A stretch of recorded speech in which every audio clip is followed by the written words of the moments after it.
Hopefully you're beginning to see that this day of judgment is not something that for believers we need to fear, but actually it's something that can give us hope and joy and a future expectation to look forward to.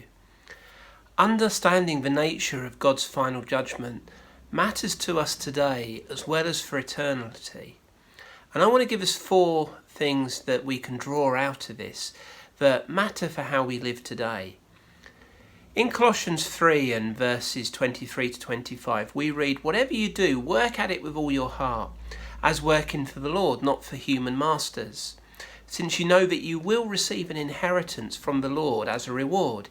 It is the Lord Christ you are serving. Anyone who does wrong will be repaid for their wrongs, and there is no favoritism."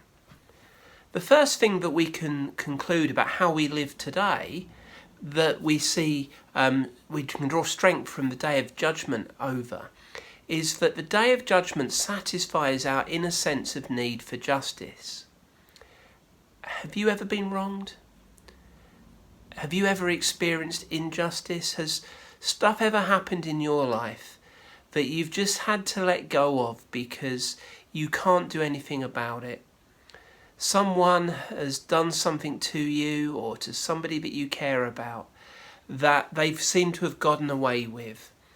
And we can struggle with that. And I see so many people struggling with things that have been done to them that they've got no control over, and it's destroying their life today. When we forgive people, we're letting them off of our hook, but we're not letting them off of God's hook. They're not going to get away with it. We can allow God to deal with the wrong that's been done to us. And the day of judgment can give us confidence that what's happened to us in this life, that sense of a desire for justice that we don't see in this life, will be received in the next.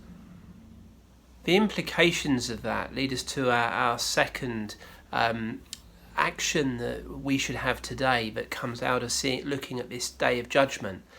And that is that because our sense of justice will be met on the day of judgment, it enables us to forgive others freely today. In Romans chapter 12, we read this: "Do not repay anyone evil for evil. Be careful to do what is right in the eyes of everyone. If it is possible, as far as it depends on you, live at peace with everyone. Do not take revenge, my friends, but leave room for God's wrath. For it is written, 'It's mine to avenge, I will repay,' says the Lord." Have you ever wanted revenge? Have you ever, because of things that have been done to you, you want to go and sort it out? I remember as a teenager having a very fiery temper.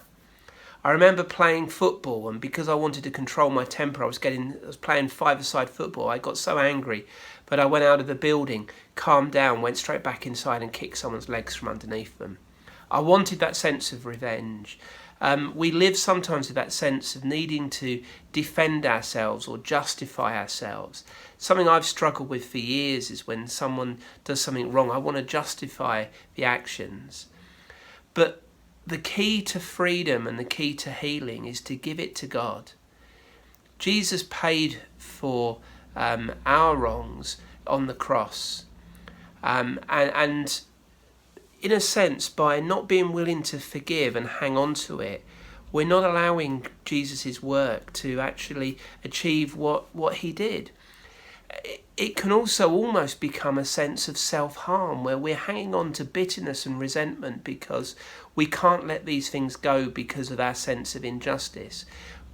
When we forgive, when we follow that example of Jesus to forgive those who hurt us, even when we can't get justice in this world, it gives us the keys to freedom, to release us from the chains of bitterness, resentment and hurt, and to be able to find freedom by no longer allowing those things to control us.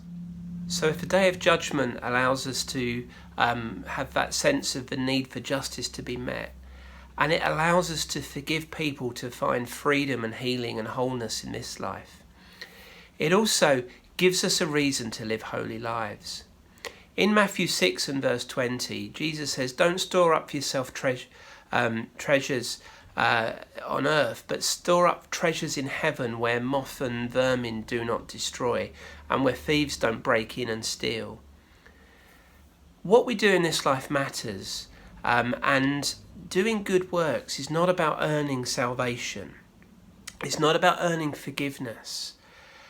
But the Bible does, it seem to indicate that we will receive a reward in heaven based on what we do in this life.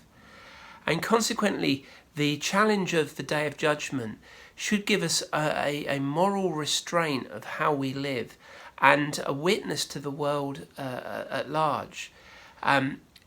It should also serve as a warning to unbelievers. The way we live should reflect that beauty and the glory of God.